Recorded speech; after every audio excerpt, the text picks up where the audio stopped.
Okay, Dr. Godfrey's back with us today. Can't get rid of me. My wife, the other day when I had you on, first time on our new videocast series, I just said your name and she jumped all over me. You didn't properly introduce him. And I thought, well, everyone knows him. She was not happy with me. So everyone in our church knows me. Long time. How many years president at Westminster Seminary, California? 24 years. 24 years. Yes, that's why I look so old. That calling. Yes. I mean, that's just remarkable. Well, we're thankful for your service there. And it's really neat to see how many students have gone out from Westminster to serve all over the world. I think Kim was on a few weeks ago and telling me the number. He had the exact number. They just He's a better president than I ever was, that's for sure. But it's really neat to see all over the world that ministers have gone out from that project. So. Right. You know, we always think of ourselves as a somewhat small seminary, but over the years, the numbers add up, and it's now hundreds of preachers and missionaries that have gone out. It was over 1,000. I know it was something remarkable. But, I thought today, getting to know Bob Godfrey.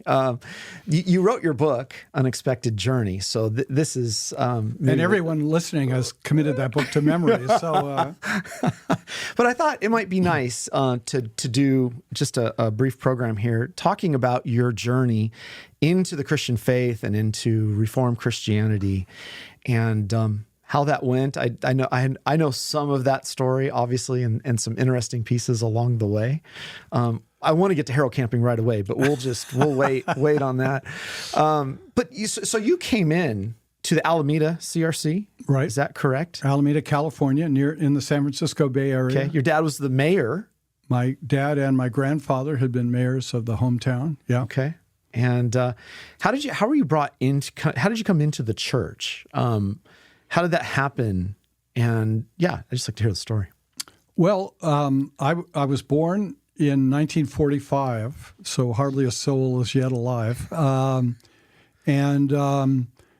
was born into a family, Alameda, if you know it, is an island in the San Francisco Bay. So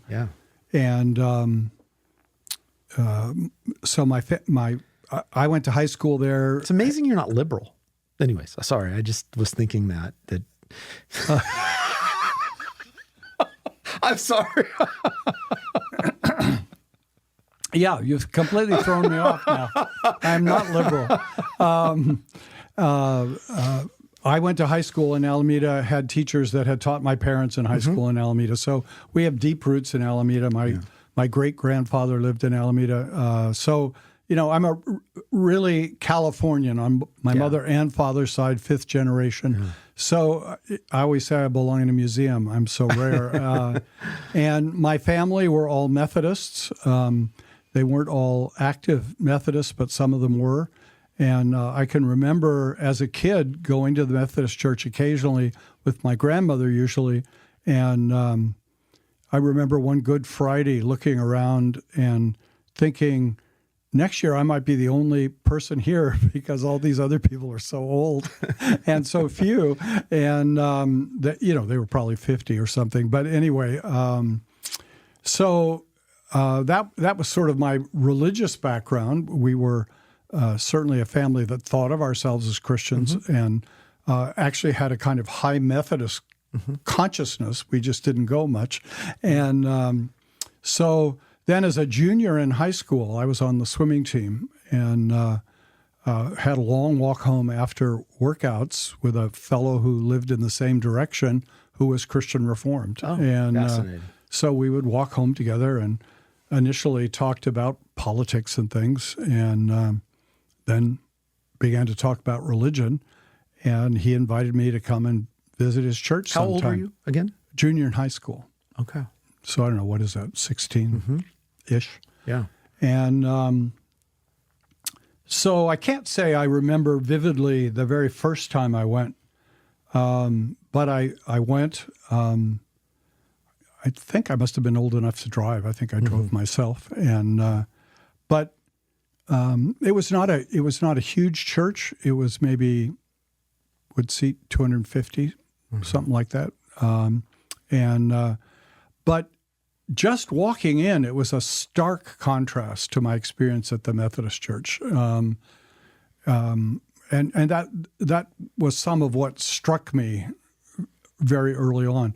In the first place, the church was really quite full. There weren't very many empty seats. Dutchmen don't want to pay for empty pews. And so that was striking. The Methodist church that we attended was a big church, sat maybe 500 or 600, but maybe there were 100 people there. So you had this sense of lots of emptiness. And whereas the church, the Christian Reformed Church, was really quite full. And whereas my sense as a high school kid was that the Methodist Church mainly had old people. It wasn't entirely true, of course, but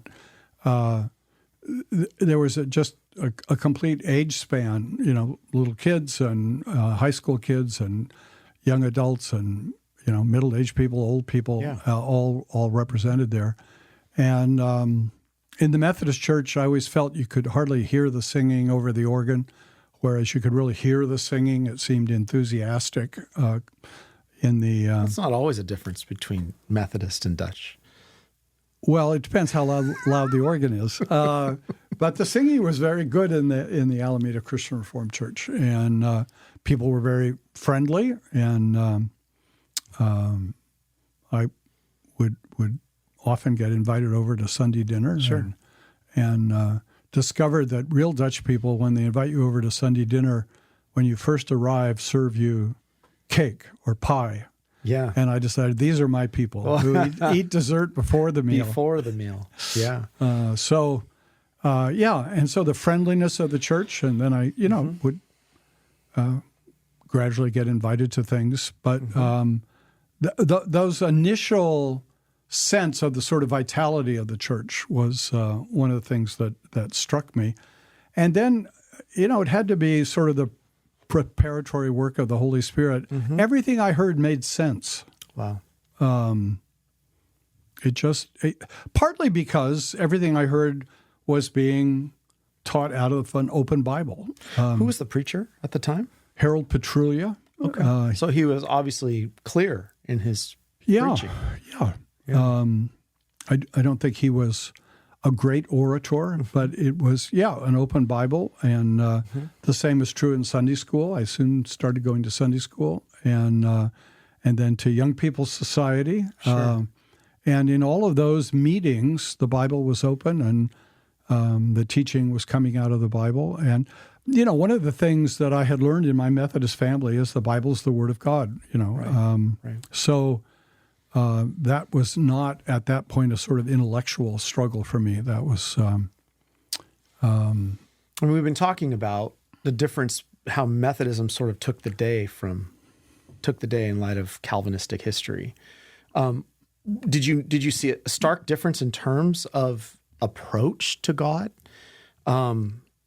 We've been talking about feelings, we've been talking about Arminianism, those sort of things. I guess I'm just wondering, was it something that was distinctive about attending a Reformed church, or was it simply at that time the Lord opened your mind to the Scriptures? Probably more the latter. I'm not sure I had been involved in the Methodist Church enough to know. I mean, I had taken classes for instruction, and at the time, nothing struck me as terribly wrong. But it was just the kind of steady exposure to the Scriptures that was, my experience in the Christian Reformed Church that made the difference, and just kind of gradually exposed me to things that, by and large, I hadn't thought about a lot, but just made sense as I heard it.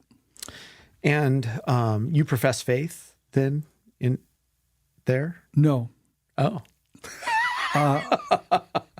I said to the pastor's daughter, who I think was a year behind me in high school, how do you join this church? And she said, you have to go to catechism for years and years. So, a good old Reformed answer. A good old Reformed. Obviously, the only thing she'd ever seen or experienced. This was not a church that was used to a lot of outsiders. That was a technical term. Yeah. There were fascinating. There were those who were raised in the church, and then if you weren't raised in the church, you were an outsider. And there were not a lot of outsiders flocking to get in. And that didn't bother you? No, it didn't. It bothers a lot of people, I think. I shouldn't say a lot, but I think some people find it hard to get into, the culture of the Reformed Church. Doesn't have to be just Dutch Reformed. It could be any Reformed church, because of that covenantal sort of approach to things. But I mean, it's just encouraging to hear it didn't bother you. The Lord used this path. Yeah, I maybe that's just my personality. I'm sort of a loner, so I don't mind if other people want to be alone. It was somewhat true when we moved here to Escondido. We've been here a long time now, since 1981. And when we came to this church, it was very much an immigrant church. You heard lots of Dutch and Fries spoken in the foyer after church, not in the sanctuary. People didn't talk in the sanctuary, only outside after. And a lot of people were related to one another.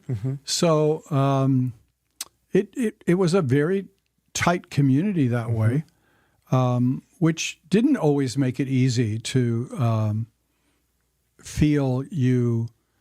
People were always friendly, but it only went so far in a sense, They would certainly be there in any kind of need, but I sort of felt. We had a babysitter who announced once that her 100th first cousin had just been born. And I said to Mary Ellen at the time, that means, it would take 2 years to have coffee with every cousin after church. So these people are busy with their families. And why would I be critical of that? Why, So I guess it's sort of my personality. I'm not quick to be critical of that's good. the way people live. I may be quicker to be critical of theology, but... Well, I guess I say that because I think people have made the first mark of a true and faithful church, its friendliness. So.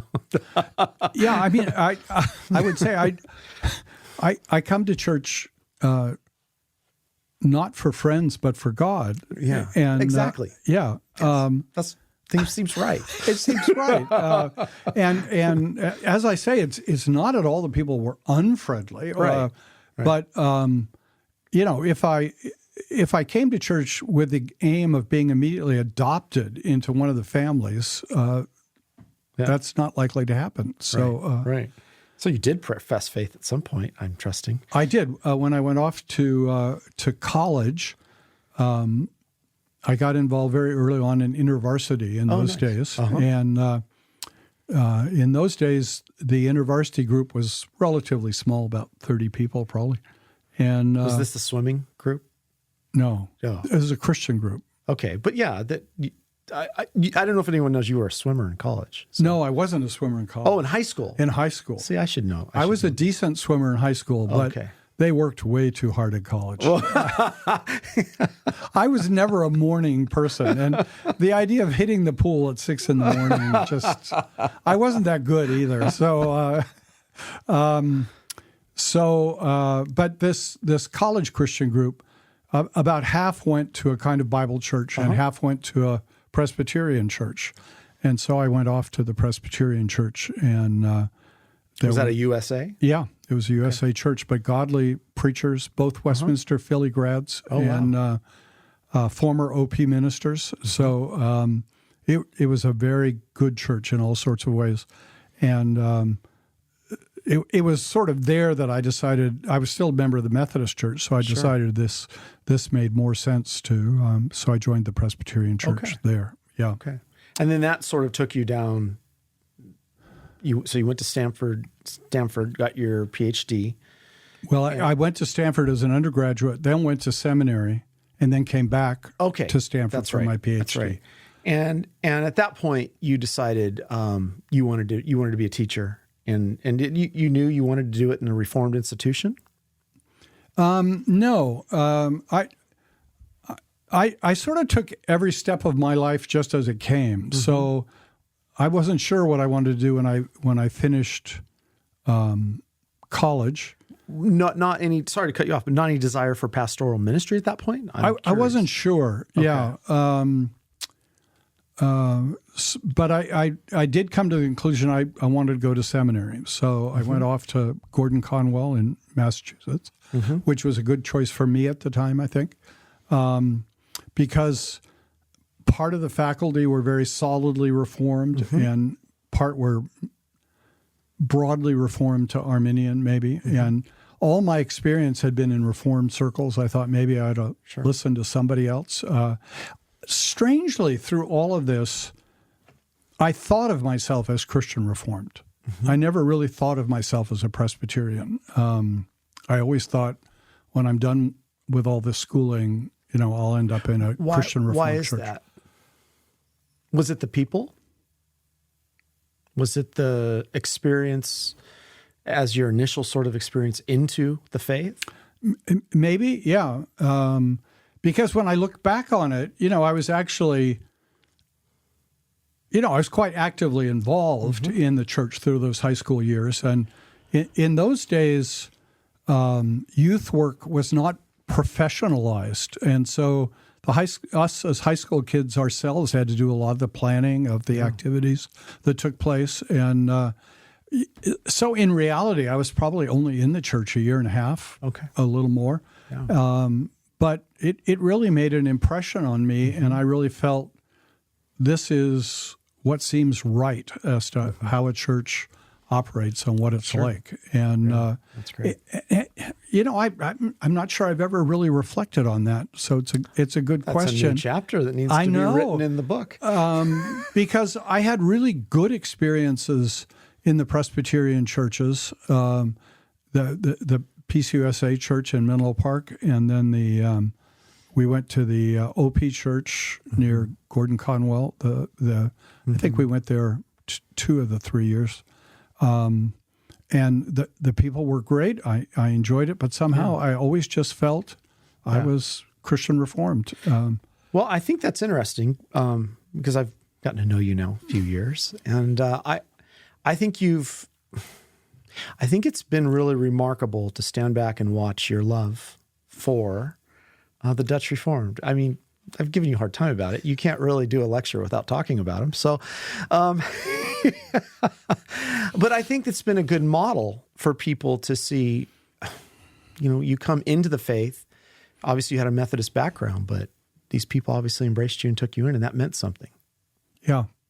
Well, I remember a conversation with my wife, Mary Ellen, a number of years ago now, because I was invited up to L.A. to speak in a Korean immigrant church about immigrant experience in America. And my wife, who's the granddaughter of 4 Hungarian immigrants, sort of got hysterical. She said, "You are the waspiest person I know." And she said, "You're going to talk to people about being an immigrant?" And I said, I didn't ask for this invitation. I'm going to do the best I can do.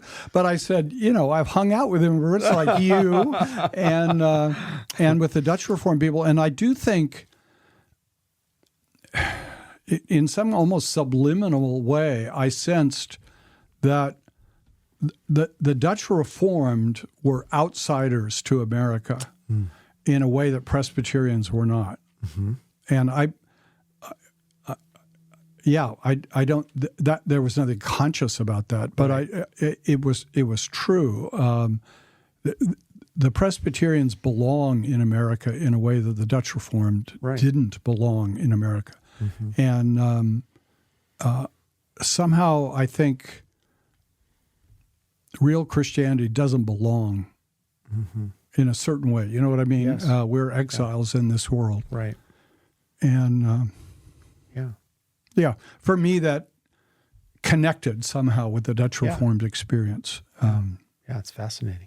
Yeah. So from there after you went to Stanford and got your PhD, when did you take the call the job position at Westminster Philly?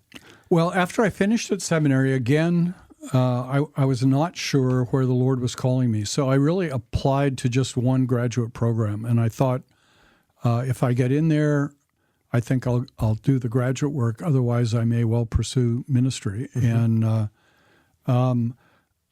people who know me now don't quite believe this, but I was still at the end of seminary quite shy and was not sure I wanted to be up front in ministry.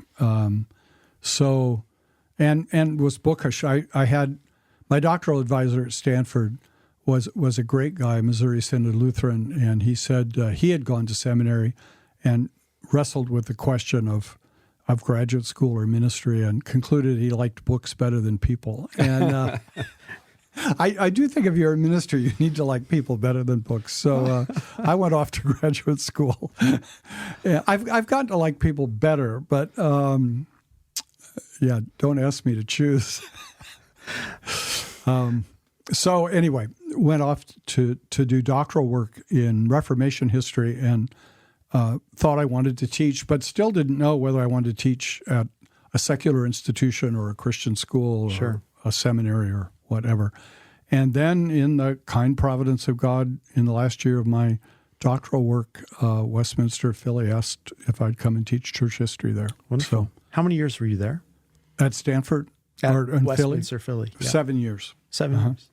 Yeah, you've taught a lot of people. It's remarkable how many ministers who, some of them about your age, you've taught.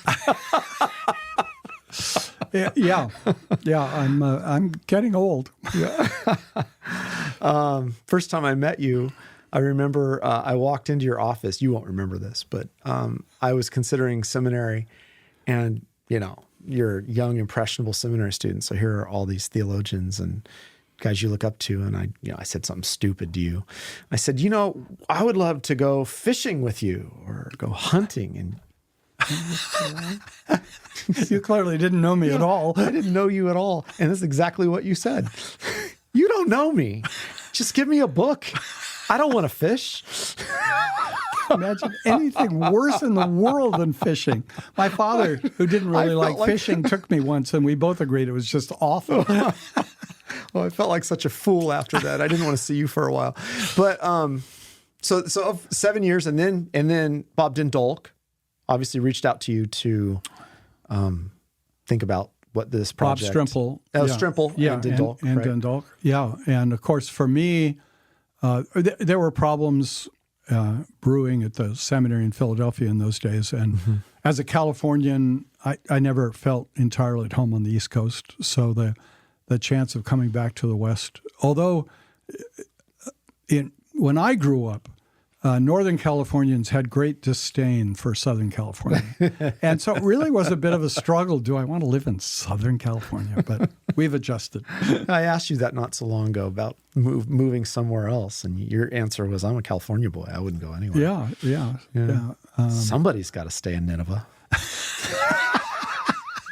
That's right. Yeah. So how many years at Westminster, California? Well, I came in 81. Okay. So, and then retired in 2017. Okay. So I just thought an overview of your path might encourage somebody, and to realize, coming into the Reformed Church really at 16, 17 years old, you could end up a seminary president. Well, and your comment about fishing and hunting makes me think. Near the end of my seminary career, I was talking to some friends in a hallway at seminary, and I said, how do I know what God wants me to do? Go into the ministry or go into graduate school? And just at that moment, Meredith Kline was walking by, and he looked at me. He said, "You can't." And that was hugely helpful. I was waiting for writing on the wall and realized, God doesn't usually communicate his will that way. He does occasionally, but not usually. So you have to seek his will by being responsible. Sure. Yeah. Well, we're thankful for all your service and encouragement to us. If I had time with you right now, I know you want to go watch something. What is it you want to? U.S. Open. The U.S. Open. Because, talk about the most uninteresting thing that if you're asking me to sit and go watch the U.S. I thought you Open. were a sports guy. I am a sports guy. I'm just not a U.S. Open guy. Okay. If that's the way you want to be. I am not a sports guy, so I don't know quite why I want to watch this. But no, next time we'll get you on and we'll talk about the Psalms. So that would be fun. Well, it is interesting. And again, it's hard to look back on your own life and really know. But when I started worshiping at the Christian Reformed Church, they probably sang 5 songs in a service, and always 4 of them were Psalms. So now, a lot of them were from the 1912 Psalter, and so were somewhat paraphrased, maybe. But